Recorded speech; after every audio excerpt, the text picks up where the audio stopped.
Dobar dan, evo nas u još jednom šahovskom druženju gdje ja kao početnik dijelim savjete, odnosno zajedno učimo.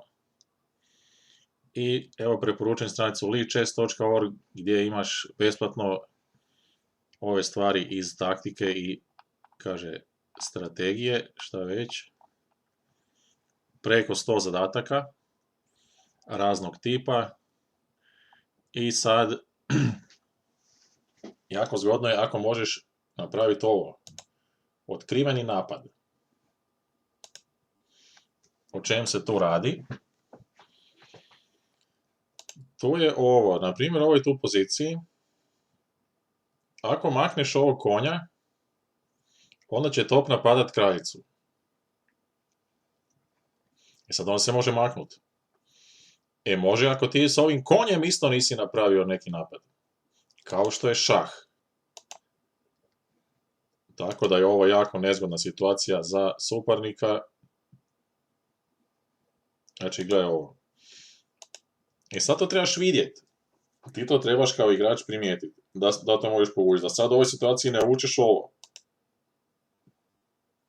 Evo, kaže da je to gruba greška. Znači, ti trebaš skužiti da ti sad njemu možeš složiti dvostruki napad. Otkriveni šeh, to se zove šeh, napad na kraljicu šeh. Znači i šah i šeh. I on naravno mora maknuti kralja. A ti onda topom jedeš kraljicu. On je s kraljem pobjegao tako da ti može pojesti tog topa. Znači da i tebi on nanese što veće gubitke u ratu.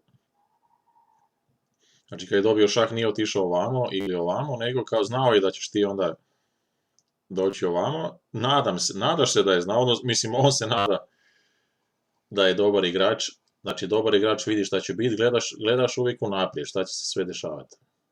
I on se naravno ne želi dovesti u ovakvu situaciju, on to pokušava. A ti ga pokušavaš dovesti baš u ovakvu situaciju.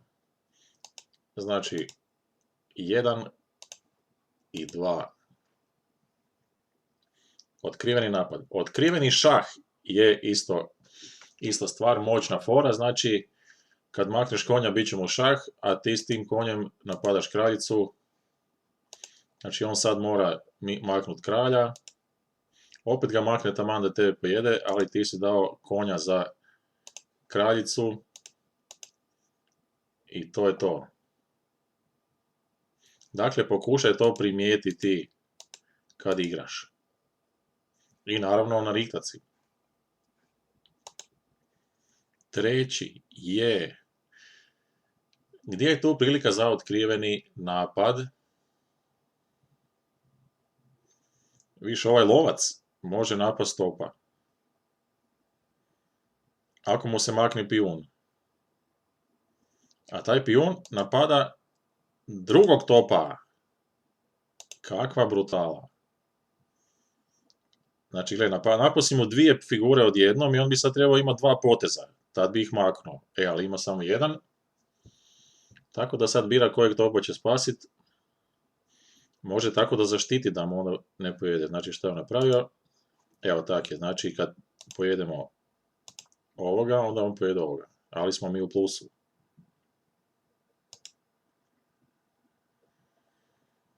Otkriveni šah.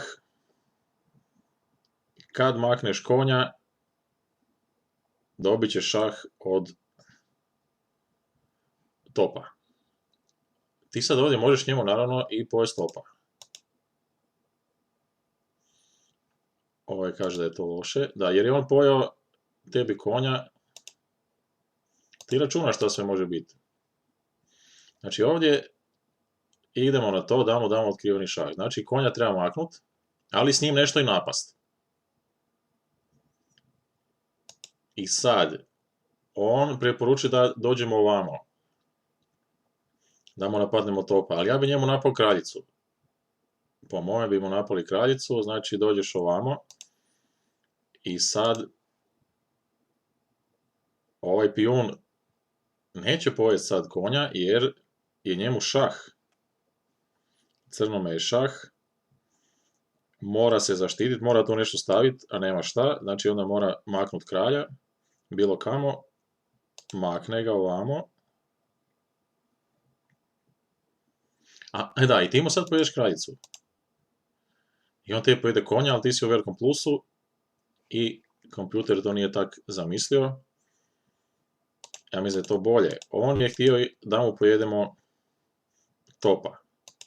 Znači top je tu zatvoren, ne mre nikam. Mi smo još dali kralju dvostruki šah. To ništa ne znači. Znači tu mu jedemo topa i konj recimo da preživi. Znači miče se, daješ mu opet šah.